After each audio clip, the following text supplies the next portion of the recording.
वकील ने कहा, मैं गद्दी ऊंची न कर सका तो वकालत छोड़कर आपसे दीक्षा ले लूंगा। आप पराजित हो गए तो क्या करोगे? पंडित जी ने कहा, मैं कथावाचन छोड़कर आपके ऑफिस का चपरासी बन जाऊंगा।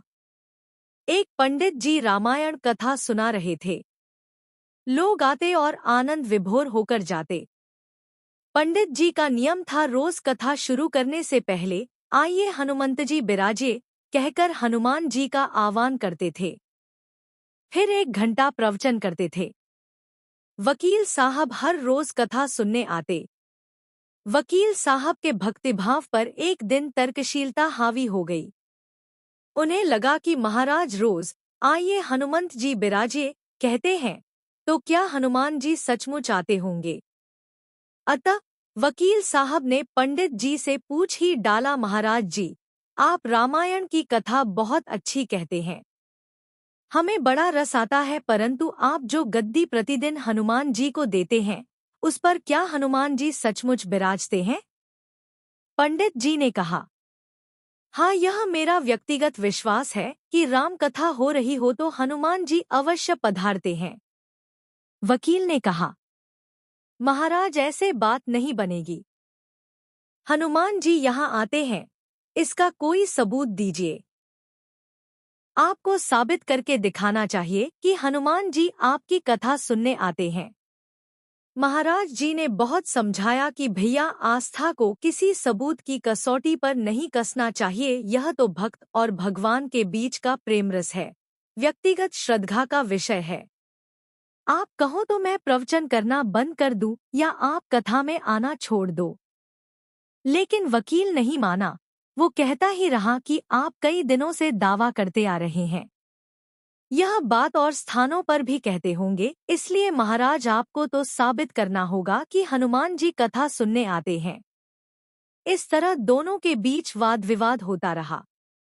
मौखिक संघर्ष बढ़ता चला गया। हारकर पंडित जी महाराज ने कहा, हनुमान जी हैं या नहीं उसका सबूत कल दिलाऊंगा। कल कथा शुरू हो तब प्रयोग करूंगा। जिस गद्दी पर मैं हनुमान जी को विराजित होने को कहता हूँ, आप उस गद्दी को आज अपने घर ले जाना। कल अपने साथ उस गद्दी को लेकर आना और फिर मैं कल गद्दी यहाँ रखूंगा। मैं कथा से पहले हनुमान जी को बुलाऊंगा, फिर आप गद्दी ऊंची उठाना। यदि आपने गद्दी ऊंची कर दी तो समझना कि हनुमान जी नहीं है। वकील इस कसौटी के लिए तैयार हो गया। पंडित जी ने कहा, हम दोनों में से जो पराजित होगा वह क्या करेगा, इसका निर्णय भी कर लें। यह तो सत्य की परीक्षा है। वकील ने कहा, मैं गद्दी ऊंची न कर सका तो वकालत छोड़कर आपसे दीक्षा ले लूंगा। आप पराजित हो गए तो क्या करोगे? पंडित जी ने कहा, मैं कथावाचन छोड़कर आपके ऑफिस का चपरासी बन जाऊंगा।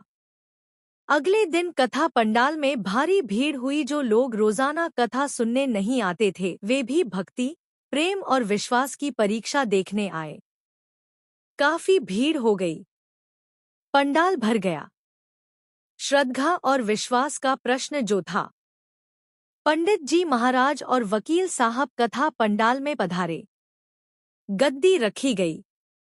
पंडित जी ने सजल नेत्रों से मंगलाचरण किया और फिर बोले, आइए हनुमंत जी बिराजिए। ऐसा बोलते ही पंडित जी के नेत्र सजल हो उठे।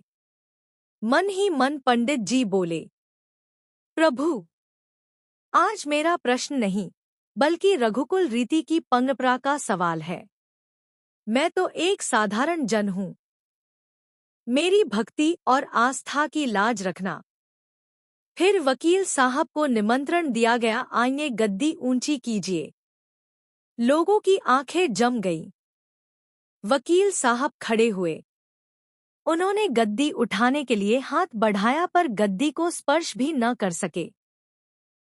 जो भी कारण रहा, उन्होंने 3 बार हाथ बढ़ाया, किंतु तीनों बार असफल रहे। पंडित जी देख रहे थे। गद्दी को पकड़ना तो दूर, वकील साहब गद्दी को छू भी न सके। तीनों बार वकील साहब पसीने से तरबतर हो गए।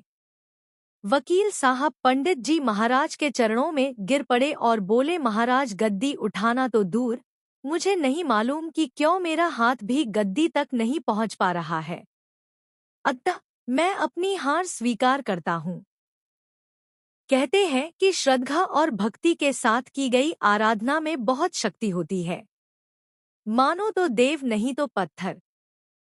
प्रभु की मूर्ति तो पाषाण की ही होती है, लेकिन भक्त के भाव से उसमें प्राण प्रतिष्ठा होती है तो प्रभु विराजते हैं। श्री राम जी की जय। हे नाथ, हे मेरे नाथ, आप कृपा के सागर हैं। लेकिन यह देखकर हैरान हुआ कि गांव का एक भिखारी उससे पहले से ही मंदिर में मौजूद था। अंधेरा था, वह भी पीछे खड़ा हो गया कि भिखारी क्या मांग रहा है।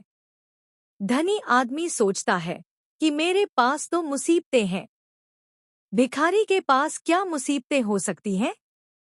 और भिखारी सोचता है कि मुसीबतें मेरे पास हैं। धनी आदमी के पास क्या मुसीबतें होंगी? एक भिखारी की मुसीबत दूसरे भिखारी के लिए बहुत बड़ी न थी। उसने सुना कि भिखारी कह रहा है, हे परमात्मा, अगर 5 रुपए आज न मिले तो जीवन नष्ट हो जाएगा। आत्महत्या कर लूंगा।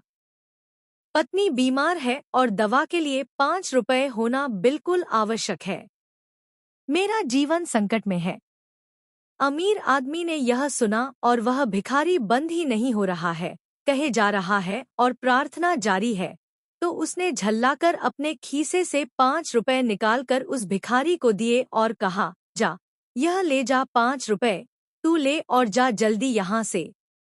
अब वह परमात्मा से मुक्तिब हुआ और बोला, प्रभु, अब आप ध्यान मेरी तरफ दें। इस भिखारी की तो यही आदत है। दरअसल मुझे 5 करोड़ रुपए की जरूरत है। भगवान मुस्करा उठे, बोले, एक छोटे भिखारी से तो तूने मुझे छुटकारा दिला दिया, लेकिन तुझसे छुटकारा पाने के लिए तो मुझको तुमसे भी बड़ा भिखारी ढूंढना पड़ेगा। तुम सब लोग यहाँ केवल कुछ न कुछ मांगने ही आते हो, कभी मेरी जरूरत का भी ख्याल आया है? धनी आश्चर्यचकित हुआ, बोला, प्रभु आपको क्या चाहिए?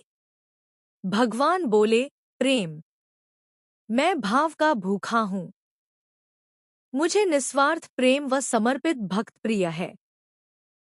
कभी इस भाव से मुझ तक आओ, फिर तुम्हें कुछ मांगने की आवश्यकता ही नहीं पड़ेगी।